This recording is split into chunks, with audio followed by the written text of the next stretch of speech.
Welcome to Richplanet TV. I'm Richard D. Hall. Now on Sunday the 1st of October, just after 10 p.m. Las Vegas time, another lone gunman incident was reported. The gunman is alleged to have killed at least 60 people and injured over 500, firing from the window of the 32nd floor of the Mandalay Hotel. He allegedly shot himself just before police entered his room. Las Vegas is 8 hours behind the UK. So this occurred just after 6 a.m. on Monday the 2nd of October UK time. Now just take a look at this Daily Mail article being reported at 2:45 a.m. on the 1st of October, which is not much more than 24 hours before the shooting at the Mandalay Hotel. It states that Boris Johnson began quoting the opening lines of Mandalay during a visit to the Shwedagon Pagoda in Yangon. But hey, it's just a coincidence. Now, you may be aware that I have produced a series of films about the Madeleine McCann case. You can watch them and download them free of charge from this link. So I'm just going to go through them because I'm launching a new project on today's show with regards to Madeleine McCann. So the first film that I produced back in 2014 was this over 4-hour long 4 documentaries in one box set. Then The Phantoms. This looked at the alleged abductor scenarios. Then When Madeleine Died, ? This attempted to determine what the last credible piece of evidence was which proved Madeleine was alive. And then Madeleine, Why the Cover-Up?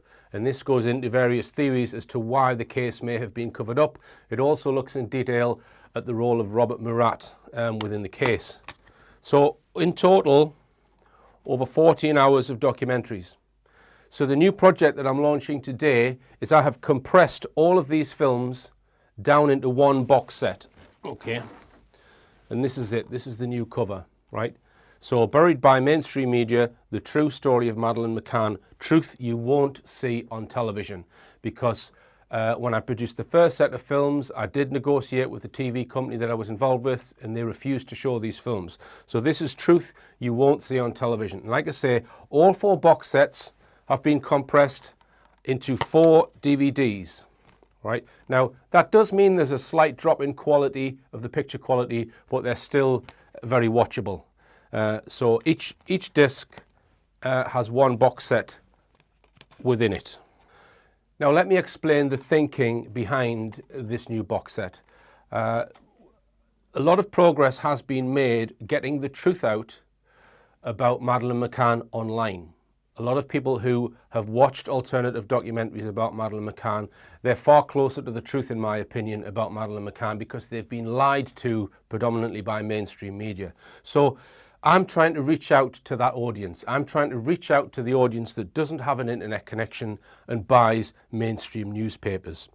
So the only way to connect to those people, if you haven't got your own TV channel, is to go out on the street and actually give them copies of the films. So that's what this project is all about. Now, if you go to this URL, madelinefilms.net, and you click on the download link, you can actually download each of these 4 discs, the compressed discs containing all of the films. So if you get 4 blank DVDs, you can make your own full box set with just 4 DVDs.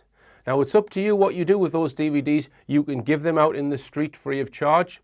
You can charge a reasonable fee to recover your cost for burning the DVD. It's up to you how you go about that. But the image files can be downloaded free of charge. You can also download the printing for the front of the discs, and you can download the cover as well. So if you wanted to make your own box set, you can do that too.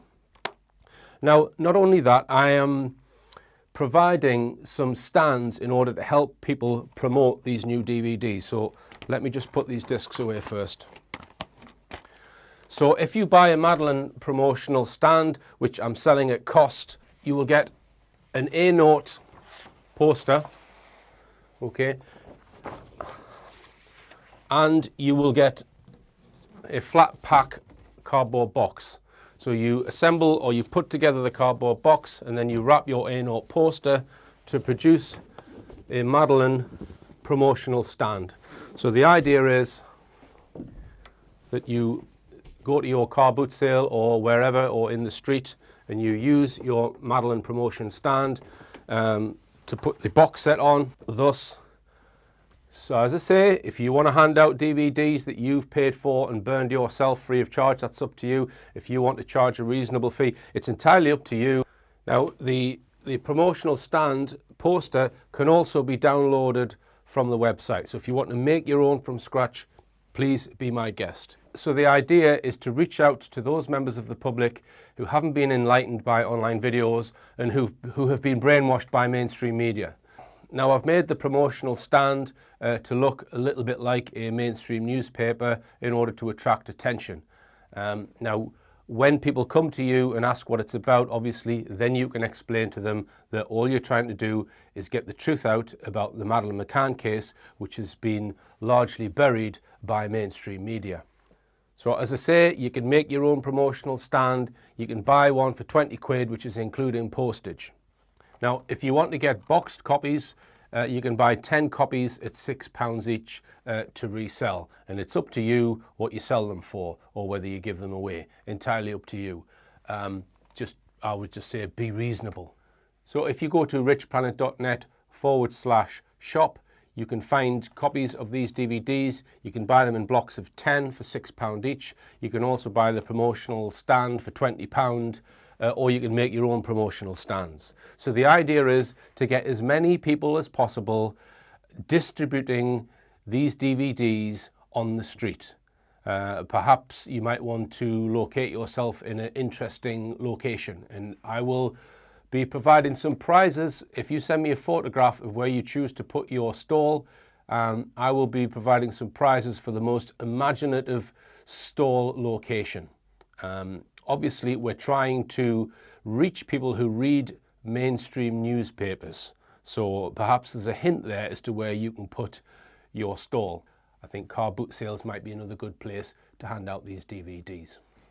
Okay, now, as the title of my film suggests, the true story and the evidence of the Madeleine McCann case has been buried by mainstream media. What do I mean by that? Well, the most important evidence and information about the case has been drowned out by the 99% of news stories which have focused on bogus claims or just plain nonsense.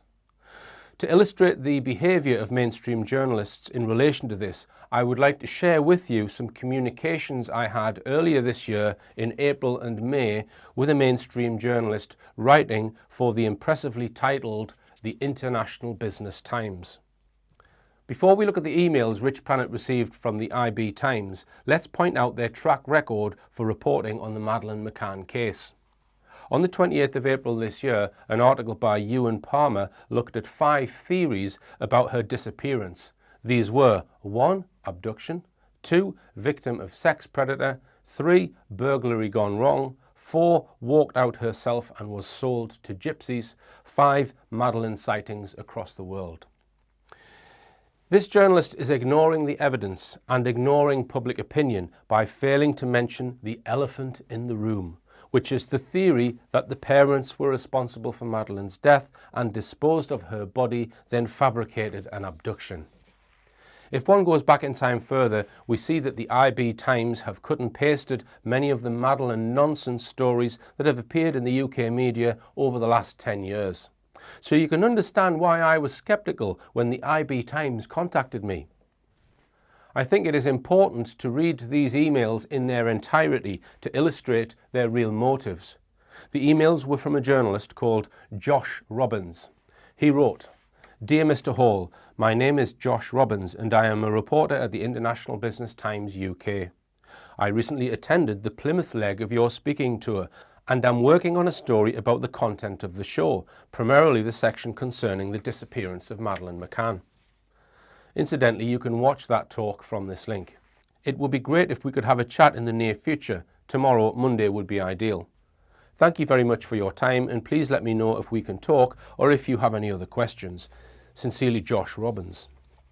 So I reply, "Hi Josh, I can only agree if you can guarantee me visibility of any article you intend to publish before it is published so I can check I am happy with it and have final approval.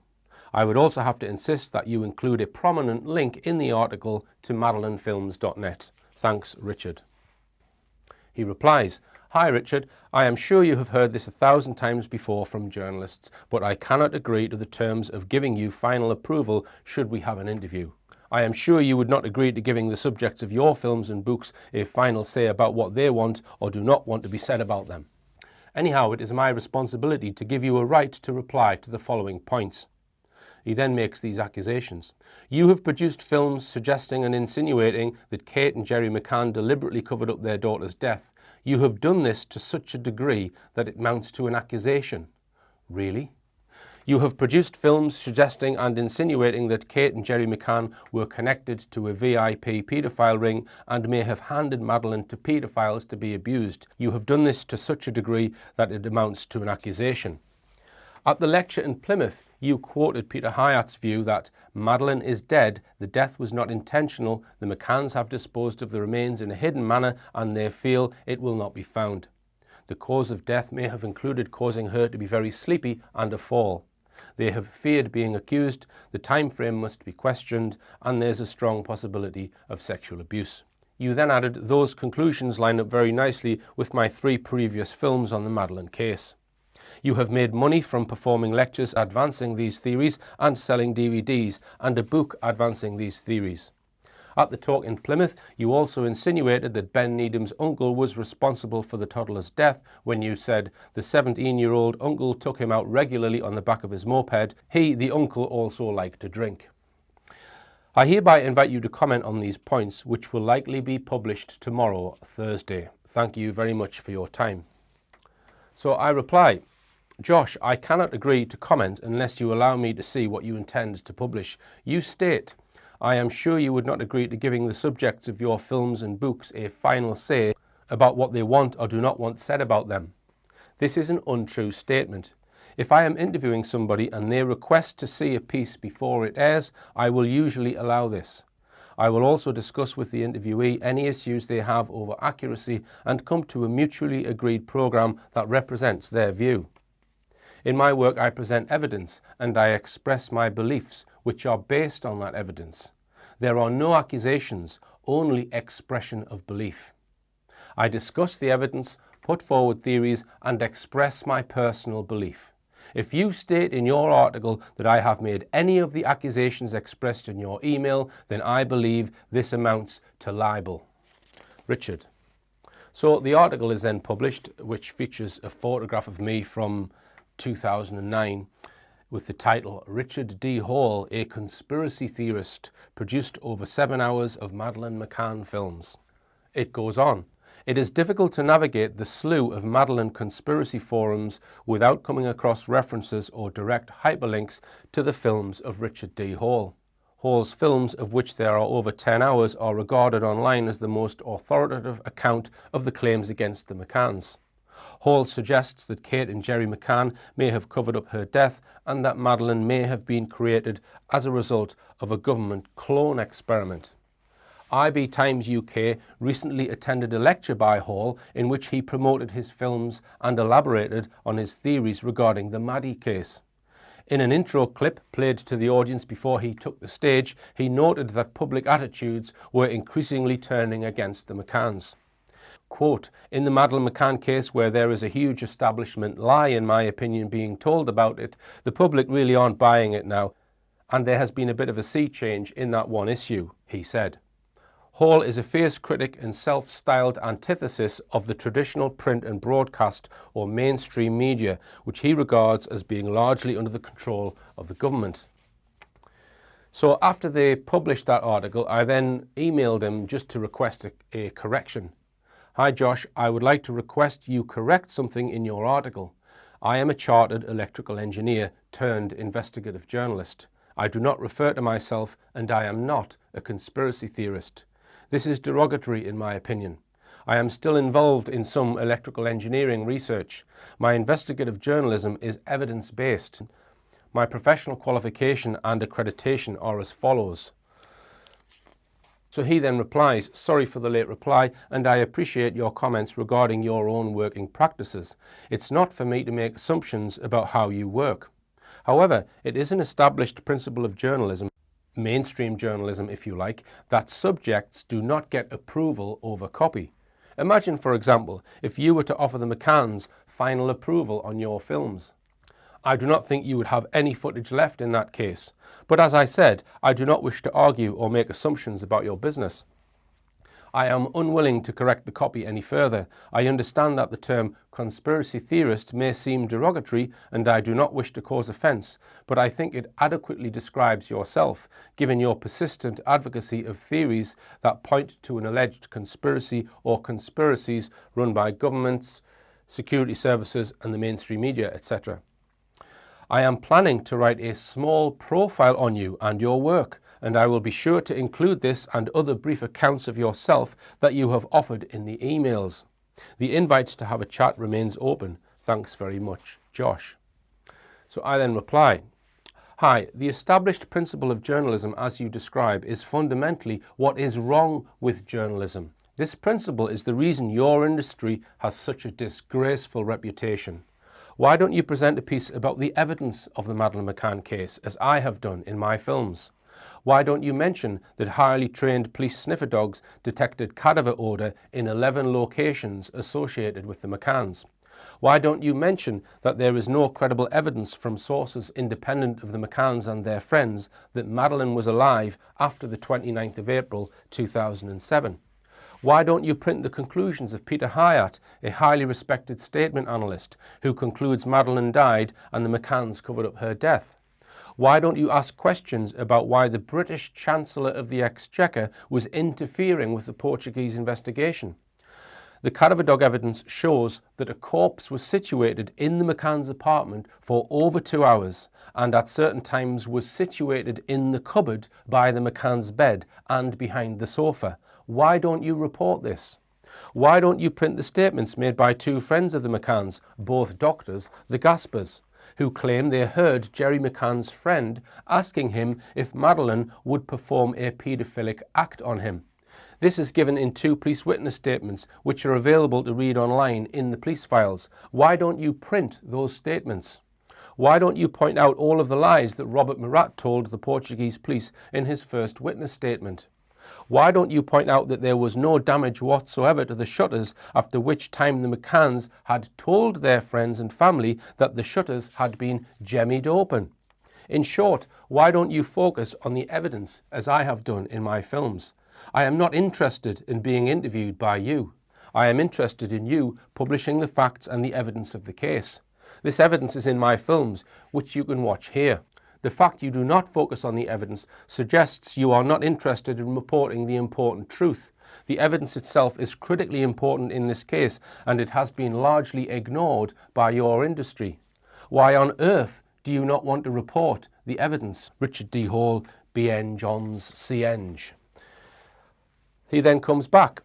Hi Richard, you have not answered my point about giving subjects a final say. In particular, the hypothetical example about giving the McCanns those powers over your films. So it seems odd that you describe it as what is fundamentally wrong with journalism. It's actually a very common sense rule. Nothing critical would ever be written about anyone if they were allowed a final say over final content. The principle is combined with the duty to give subjects a right to reply, such as the one I offered you. And as a last resort, there is libel law if subjects feel they have been defamed by an untruth. There are undoubtedly many reasons that journalism is held in such low regard, but I do not think that this principle is one of them.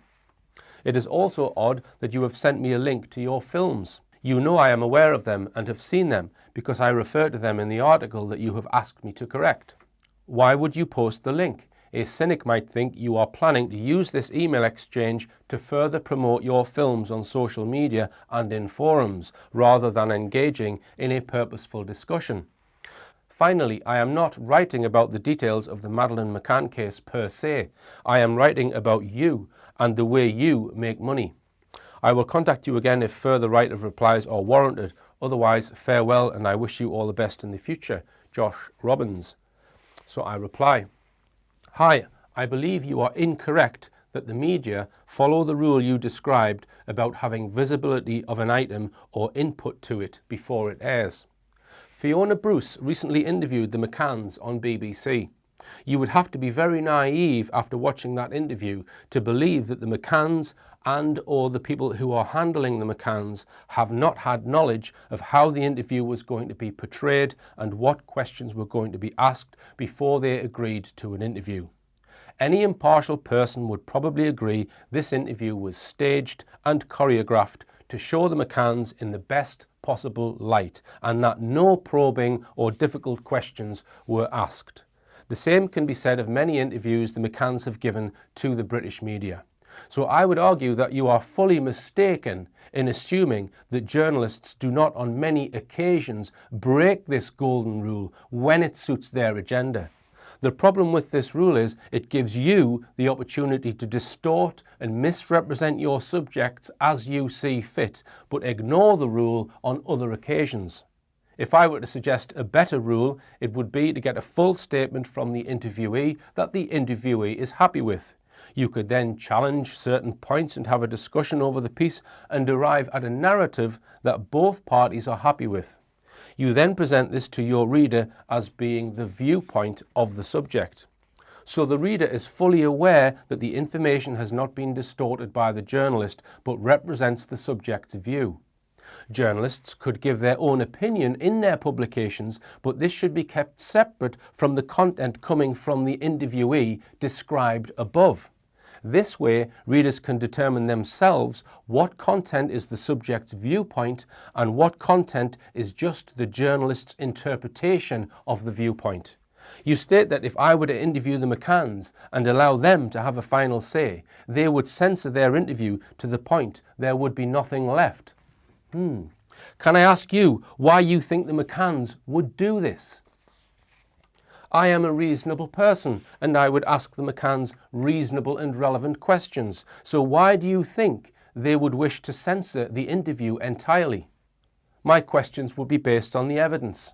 This suggests to me that you know the McCanns are protecting a secret.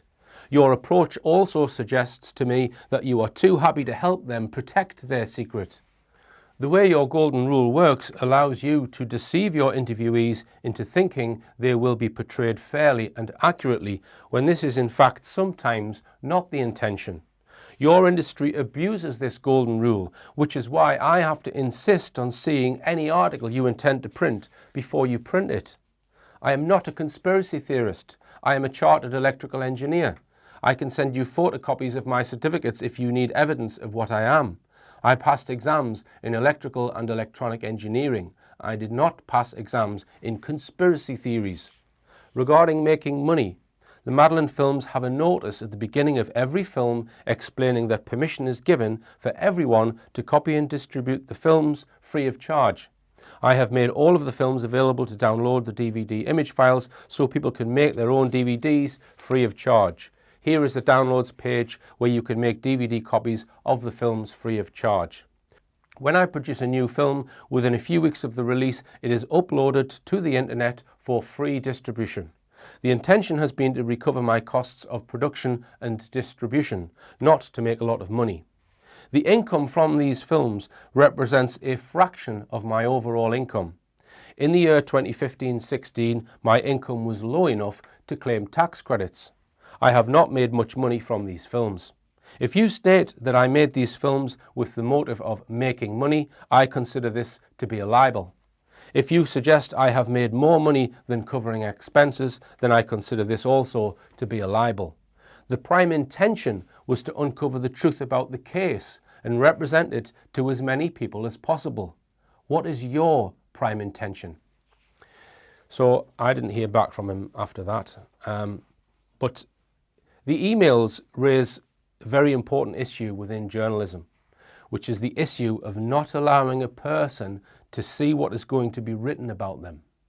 What currently happens is the journalist will cherry pick things that you say in an interview and then mix in their own opinions and twist the story and sometimes it gets represented incorrectly. I think my suggestion is a far better way to report things than is currently practiced, which is to completely separate what an interview states from any opinion the journalist may have about it.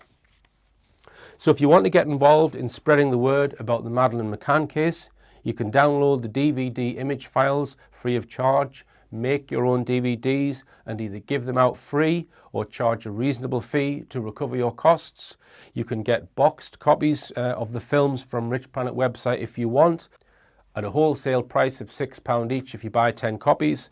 You can sell them for whatever price you think is reasonable. You can also order the display stand, or again, you can download the poster and make your own display stand. And like I said, I'm having a competition for the most imaginative place that someone is going to distribute the truth about Madeleine McCann. So send me your photographs, please, and I'll have a look at them. Now, from one disturbing subject to another, the Bridgend suicides. This is an alleged cluster of teenage suicides which have occurred or are occurring in the South Wales town of Bridgend. I have done some research and investigation into this, and in the next part of the show I will present my findings so far. I think we really need to question everything we are being told, including sometimes by coroners, because I personally believe that many of the teenage deaths in Bridgend were not in fact suicides. That's explained in the lecture. And I can also say that I believe, this is my belief, that the various theatre plays that have been staged in the area featuring suicide in the storyline have nothing to do with the cause of the suicides. It's my opinion that the plays are all part of the cover-up of the true causes of the suicides. In other words, the plays, in my opinion, are giving people a false lead to chase when trying to find out the truth about these mysterious deaths. So that follows in the next part. And please, anyone who is from the area, Bridgend or surrounding areas, that has got first-hand evidence or testimony or anything that you want to report to me to further my investigation, please get in touch.